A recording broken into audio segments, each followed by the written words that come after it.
Hello and welcome to Hexed Encountered. My name is Joe. In this episode, we're going to be doing a review of the game Carrier Battle Philippine Sea. This is published by Compass Games and designed by Jon Southard. And the game is actually a sequel to a 1990 game called Carrier from Victory Games. And that one focused on the carrier battles in the South Pacific in 1942 and 43.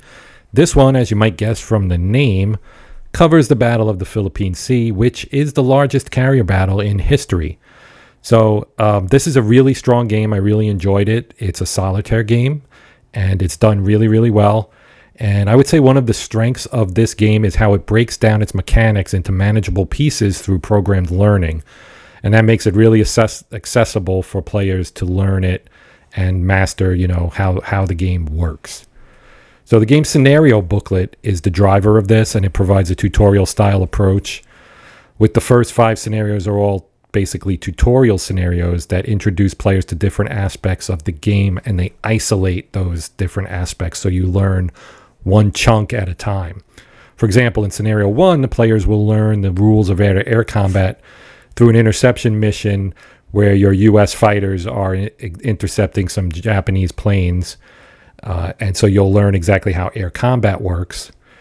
And this approach really of breaking it down and, breaking the core mechanics down into the separate scenarios makes it a lot easier to understand and learn the game, because the game is a big game. The rule book is 50 plus pages, and there's a lot to kind of absorb in there.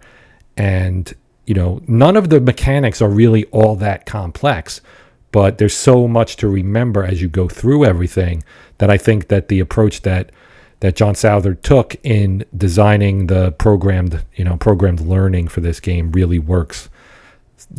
Outstanding way to do this, to learn this game. So another one is, one of the core mechanics, I would say, probably the most important mechanic of the game, is managing your carrier flight deck. So this is covered in scenario number 3. And scenario number 2 actually covers air-to-ship attacks. So that's just basically a U.S. strike. Scenario 3 covers how you manage your flight deck operations, right? So there are 4 different stages of that. And because you learn how to, the rules for managing that, because you can only have so many squadrons on a carrier and only so many can be in specific places at any given time. And there's a limit to what you can have on deck and still be able to launch aircraft, because, World War II aircraft carriers, they could basically do one thing at a time. You couldn't kind of recover and do takeoffs at the same time just because of the physical construction of the ships, the limitations of the technology of the time, and they need to be managed correctly. And if you don't manage them correctly, you can get yourself into big trouble. For example, you could end up with strike aircraft on deck and no interceptors, no F-6s available to send up to take on a Japanese strike that's coming in. If you get stuck with, loaded torpedo and dive bombers on your decks when an airstrike comes in, and you don't have, if anything gets through the cap, you're going to be in big, big trouble. So, and losing or having damage to your carriers as the human player playing the U.S. is very costly in terms of victory points, because in this historic battle, the U.S. won a massively decisive victory. And if you don't kind of replicate that, then you're probably going to be on the bad end of the victory point total. Other things that you would learn through this would be like the search and location of enemy task forces in scenario 4, because that's also an important part of the game. And this is what I'm talking about. There are all these like mechanics and individual things that happen in the game, because the game covers so much. It's really, really comprehensive and well done, but all these individual pieces need to be learned. And the way this works is really strong in that regard, in showing you how this all fits together. So scenario 4, like I said, shows you how you conduct searches and locate and gain intelligence levels on the enemy. Because there are different levels of intelligence on the enemy forces, and you start off with low level intelligence, but you'll still know, because you're looking at a board, you'll still know more than what the historical commanders did. So the design kind of uses these levels of intelligence to mitigate that a little bit, right? Because this is true of many war games where you don't have fog of war is difficult to do on a board game because you can see the pieces. You can see some pieces. Now, a lot of games maybe will cover those over by being dummies or whatever, but it's difficult to recreate complete fog of war in a tabletop game.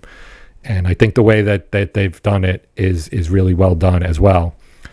So you have to kind of increase your intelligence level up to where you know what's there, and then obviously you can send out strikes and everything, and potentially you might be striking something that's not there. So that's all of that is fitting with the theme of the game, what the game is simulating, right?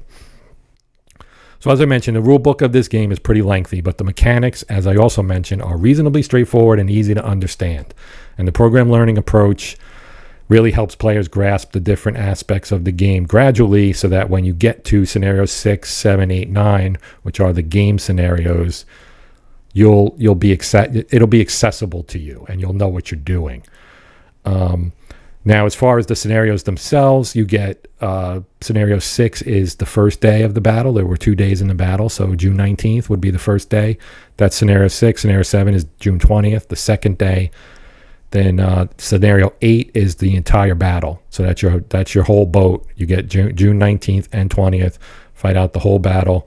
And then the 9th scenario is an interesting one because it's an alternate history one called the Great Carrier Battle of the Pacific, where it actually brings back old sunken aircraft carriers and ups the level of the Japanese pilot skills, because by June of 44, the Japanese pilot ranks had been pretty well decimated by just attrition and the battles that had been fought, and the carriers that had been lost, and the pilots that had been lost. And so they did not have pilots at the same level that they had back in the days of Coral Sea or Pearl Harbor or Midway or anything like that.